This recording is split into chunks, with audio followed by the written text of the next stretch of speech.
Trading card games. My favorite part is the trading. Let's talk about a few tips for how to trade cards online.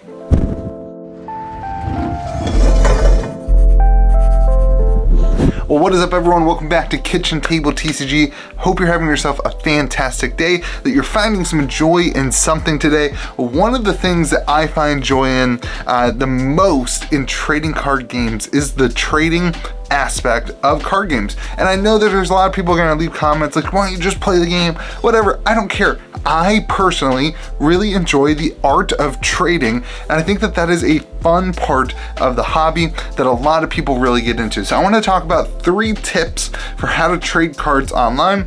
Whether you are a pro at this, whether you're just starting out, I think you may benefit from hearing some of my opinions, and I would love to hear from your opinions in the comment section. I would love to hear your best trades or the things that you do that are different than me. I would absolutely love to hear from you and to learn from you as well.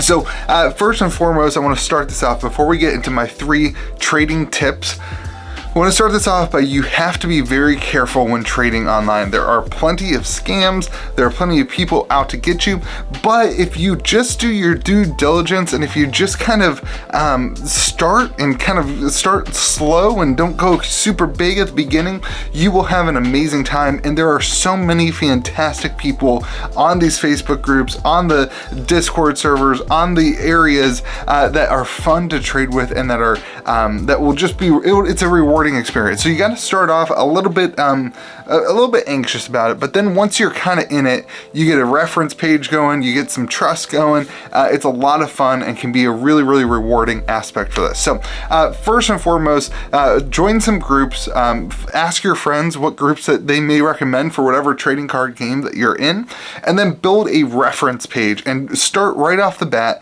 with a reference page that has 0 references, and then you have somewhere to build, because having a reference page will go a long way. And then always ask your the person you're trading with for their references and that kind of thing. But let's get into my tips for trading online. Number 1, one of the biggest pet peeves I have when trading with somebody is that they don't have a list of the cards that they have available. Maybe they have a picture that's like a picture of a binder. I absolutely hate that. Usually 9 times out of 10, if I start a trade with somebody and it's just like a picture of a binder, I'm just like, they didn't do the work to kind of make the trade go smoothly. It's just not going to be worth the time. You're going to have to ask for a lot of things. So I love it when people have a list of cards that are available, their rough conditions, and their values. And whenever I get into a trade, even if somebody has posted a binder picture and I'm like, hey, I'm interested in these 4 cards, one of the very first things I say is, could you send me I'm interested in these 4 cards,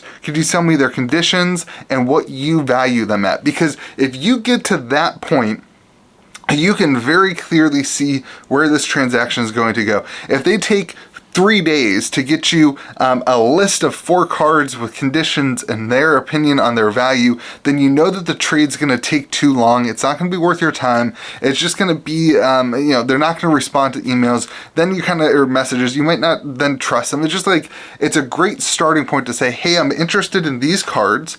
What are their conditions and how do you value them at? And then it also sets you up to see, are they valuing these cards at healthy market prices, or do they think the cards are worth a lot more than they're worth and it's not going to be worth your time anyway? It's going to save you a lot of time up front to list the cards that you want and ask their value. And then on the flip side of that, it's going to save you and your, the people you're trading with a lot of time. If you simply list your cards, you can include a binder picture or whatever, but list the cards with the values that you have attached to them, it'll save everybody a lot of time. Additionally, on a lot of these groups, people search for things. So if you've actually put the name of all your cards and not just a photo of the cards in the description or in the post, you'll actually get a lot more hits on that as well. Number 2 is take good pictures. I cannot stress this enough. It is very important that you do some basic things to take some good pictures of your cards. I'm going to show you a Dex binder that I love, because the Dex binder has like a black velvet side to it where you can take really good pictures. And one of the hardest things when I first got started in trading, look, it's like a black velvet, and I know, like, full disclosure, I do sell these on my website. I've been selling them for months. People love them. I'm not trying to pump with this, but these black, they have, it's really hard to find things that are like black in color to take a picture on. And a lot of people, myself included, want pictures on black surfaces so that they can see the condition of the cards and see any whitening. And so that's super important that you take good pictures, that you do some things. You don't need to go out and buy a super nice camera. I mean, honestly, one of the reasons I have a nice phone that has a good camera is because I take so many pictures of cards and it makes it so much easier. So if you're looking for an investment thing, something that is worth it, sell some of your cards, upgrade your phone, upgrade your camera system in your phone or whatever, so you can have a way to take really good pictures. Make sure you have good lighting. Buy a $30 ring light from Amazon, or just you don't even need the ring light thing. You just need something to put some light on top of it so it's not really shadowy. And I'll kind of have some B-roll going on of what I usually do to set up my light setup whenever I take pictures. But it's really important that you have good pictures that people can see the condition of your cards, and this is going to save you a lot of time. This is going to save you, it's going to make it easier to convert trades. When people are able to see the exact condition of the cards, it gives them a lot more confidence. When people are able to see that you are competent at taking a photo, it gives them a lot more confidence that you'll be competent in shipping the card to them. It just goes a long way to have professional photos. This is the same for selling on eBay. You're going to get more value out of the sale that you make on eBay if you have good high quality pictures. So it's really important that you do some things in order to do the pictures and to make sure that what you're presenting looks good. And so there's some tips to that. Number one, make sure your lighting is good and there's no shadows. Number two, use a black backdrop or something that's black in background so people can see the white edging or whatever is on your card, or see how good of condition it's in. And then number two, when you're taking it, to kind of expose it correctly. So on your camera, you hit the button, you can kind of slide it up and down, and you can expose it so that you can see a realistic picture of what it looks like, and it can present better. You're not trying to fake what the card looks like. You want it to be what your eye sees when you're holding it up. You want it to look realistic, and you want to be able to see any discrepancies in the image. So the last thing that I think, the third kind of tip I have for you in trading online, is to be okay negotiating and to be okay saying no. So this is kind of opposite ends of the spectrum here. You may value your card at, let's use a $50 card. You may value your card at $50, and the person who you're trading with may value the card at $40. And at the end of the day, you are saving a lot of money by trading cards. And so I think you should always be willing to negotiate. I kind of have, whenever I trade, I kind of have like a 10 to 15% rule.